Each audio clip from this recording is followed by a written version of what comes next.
नकली नोट के इस खेल के कितने किरदार, मदरसे में आखिर कैसे नकली नोट की छपाई होती थी, इस गिरोह के तार और कहां से जुड़े हैं, ये कुछ ऐसे सवाल हैं जिनका जवाब आज हर कोई जानना चाहता है।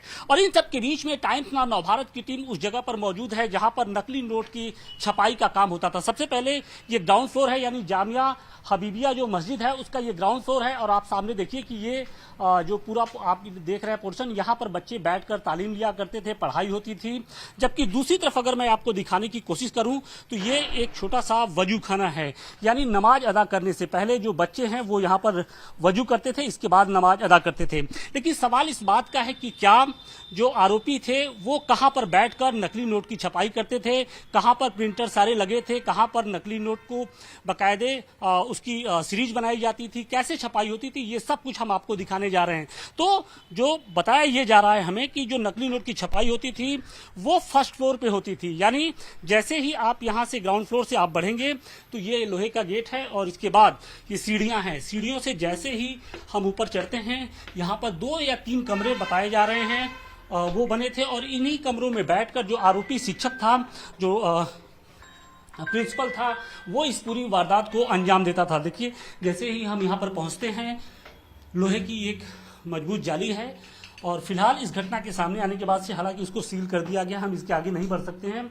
इसके साथ ही हम आपको दिखाने की कोशिश करें तो ये लोहे का एक दरवाजा है और कहा यह जा रहा है कि इसी कमरे में बैठकर जो आरोपी प्रिंसिपल था वो अपने जो साथी हैं उनके साथ इस खेल को अंजाम देता था।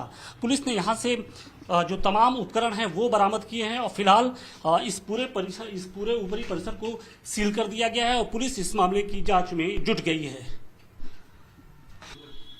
हमारे साथ वो छात्र भी मौजूद हैं जो लंबे समय से जामिया हबीबिया मदरसा के छात्र हैं। सबसे पहले आपका नाम क्या है? मेरा नाम मोहम्मद तौसीफ रजा है। तौसीफ भाई, ये जो मदरसा है वो पिछले 2 दिनों से सुर्खियों में है, इसकी वजह तो आप जानते ही होंगे। तो क्या आप लोग को इस बात का इल्म नहीं था कि जहाँ पर आप तालीम ले रहे हैं वहाँ पर इस तरीके का काम हो रहा है? नहीं सर, हमें इस बारे में कुछ भी पता नहीं था कि यहाँ क्या हो रहा है।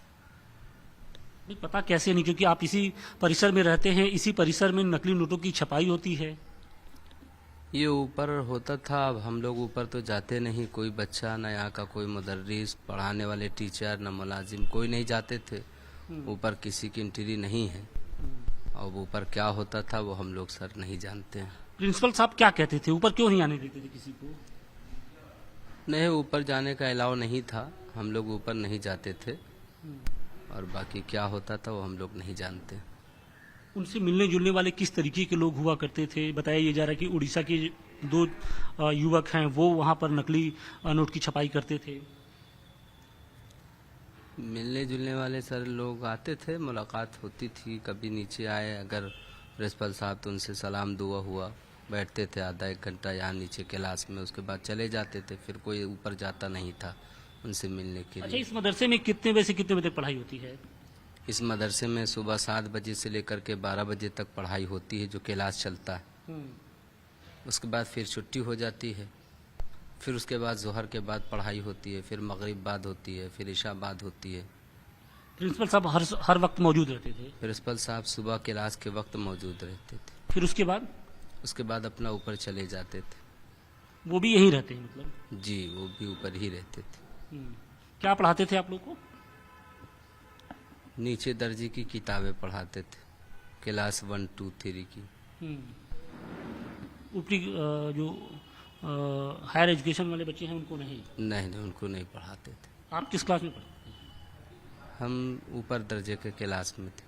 अच्छा, तो मदरसे में तो आमतौर पे अच्छी तालीम दी जाती है, अच्छे इंसान बनने की बातें कही जाती हैं, बताई जाती हैं, लेकिन यहाँ तो देश तोड़ने वाली बातें हैं वो सामने आ रही हैं।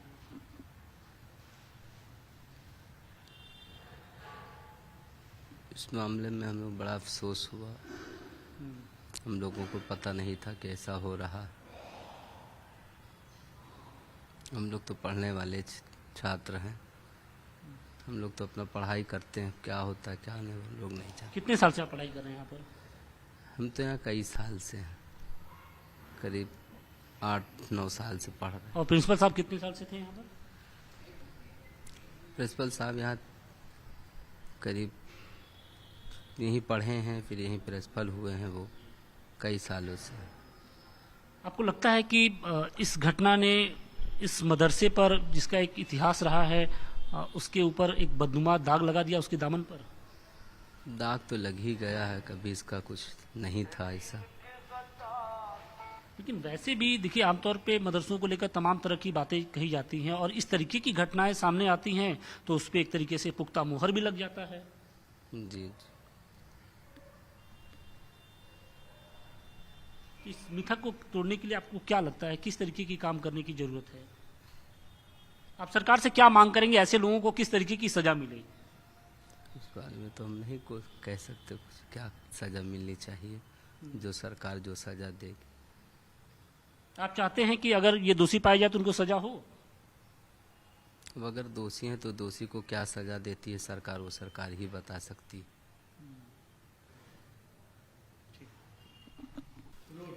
क्या मदरसे देश विरोधी ताकतों के पनाहगार बनते जा रहे हैं? ये बात इसलिए उठी है क्योंकि जिस तरीके से प्रयागराज के जामिया हबीबिया मदरसे के अंदर फेक करेंसी का जो मामला सामने आया है, उसने हर किसी को हैरान कर दिया है।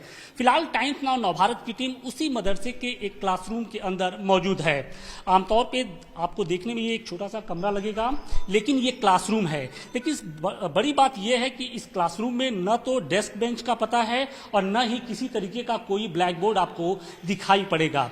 इसके साथ ही अगर कुछ दिखाई पड़ रहा है तो वो सिर्फ ये आप दो जो बड़ी अलमारी है वो आपको दिखाई पड़ रही है। लेकिन जो सबसे चौंकाने वाली तस्वीर है वो टाइम्स नाउ नवभारत आपको दिखाने की कोशिश कर रहा है कि फेक करेंसी का मामला ही नहीं, किस तरीके से इस मदरसे में एक तरीके से अराजकता होती थी, उसकी जो तस्वीर है वो हम आपको दिखाने की कोशिश कर रहे हैं कि क्लासरूम के अंदर आप देखिए कि किस तरीके से जो तंबाकू के जो छोटे छोटे पैकेट्स हैं वो यहाँ पर पड़े हुए हैं। तो सवाल इस बात का है कि तंबाकू आखिर कौन खाता था? क्या क्लासरूम में कभी किसी को आपने तंबाकू खाते हुए देखा है? आप देखिए कि यहाँ पर पीकदान पड़ा हुआ है और बाकायदे यहाँ पर किस तरीके से यहाँ पर पीकदान का यहाँ पर इस्तेमाल हुआ करता था। तो अब यही सारी वजहें हैं जिसकी वजह से ये जो पूरा मदरसा है वो सवालों के घेरे में है। कुछ लोग हमारे साथ जुड़े हुए हैं इस मदरसे से। क्या नाम है आपका? मोहम्मद असलम आशिकी। असलम भाई, मदरसे का ये क्लासरूम है, न ब्लैक बोर्ड है, न डेस्क है, न बेंच है। अगर कुछ दिखाई पड़ रहा है तो वो तंबाकू के पैकेट बेंच ये सब बेंच लगी हुई है।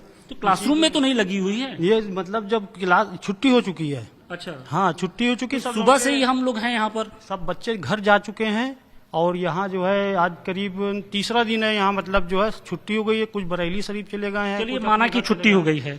लेकिन क्लासरूम के अंदर तंबाकू के पैकेट, पीकदान, ये कौन? मुदर्रिस लोग खाते हैं, बड़े मतलब जो यहाँ के मास्टर हैं वो खाते हैं।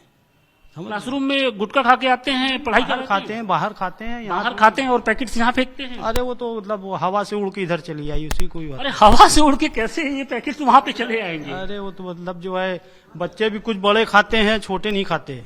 बच्चे बड़े मतलब जैसे आप लोग खाने की इसकी इजाजत देते हैं? नहीं, मना करते हैं। फिर कैसे खाते हैं? बच्चे खाने के बाद चोरी छुपे खा लेते हैं, क्या करें, चोरी छुपे खाते हैं। हाँ, चोरी छुपे खाते हैं। कोई किसी क्लासरूम में हम डेस्क बेंच कहीं नहीं देख रहे हैं। डेस्क भी उधर लगी हुई है, वो क्लास की जो है वो। अब जाहिर सी बात है कि जब प्रिंसिपल ही जब फेक करेंसी की छपाई करेंगे तो बच्चे फिर कैसे? वो तो मतलब नादानी में पता नहीं कैसे ये क्या हो गया, किसने कर दिया, क्या किया, पता ही नहीं चला। हम लोगों के यहाँ किसी को मालूम ही नहीं, यहाँ किसी को नहीं पता कि क्या हो गया, कैसे हो गया, ये आप समझ लीजिए। इसी कैंपस में फर्स्ट फ्लोर पे बाकायदे नोटों की छपाई हो रही है। हाँ, वो नादानी है उनकी, हो गया होगा ये, मतलब जो है किसी नादानी की क्या सजा होगी? ये तो ऐसा ही हुआ ना कि जैसे देश विरोधी जो ताकतें हैं जो देश को खोखला करती, उनको सजा तो मिलवाई करेगी भाई। वो तो गलती करी ने, सजा मिलवाई करेगी उनको भाई। ये तो सरासर देश विरोधी ताकतों का अड्डा बन गया है ये तो मदरसा।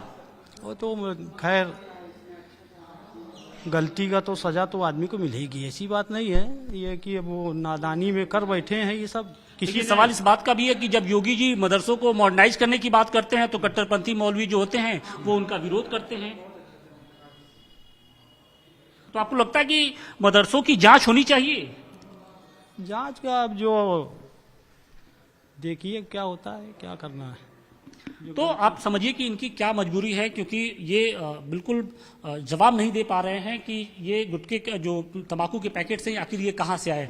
सवाल इस बात का है कि उत्तर प्रदेश की योगी सरकार जब मदरसों के मॉडर्नाइजेशन की बात करती है तो बहुत सारे ऐसे लोग हैं जो कट्टरपंथी समाज से ताल्लुक रखते हैं, वो इस जांच के खिलाफ खड़े हो जाते हैं। मदरसों की जांच के नाम पर कहीं ना कहीं नफरती बयान देते हैं। उनको ये मंजूर नहीं है कि जो मदरसे हैं उनका आधुनिकीकरण किया जाए। लेकिन जब बात तो सामने आती है, जब जांच होती है, तो मदरसों की हकीकत क्या कुछ है वो आपके सामने है। For more of such videos, do like, share and subscribe to ET Now Swadesh.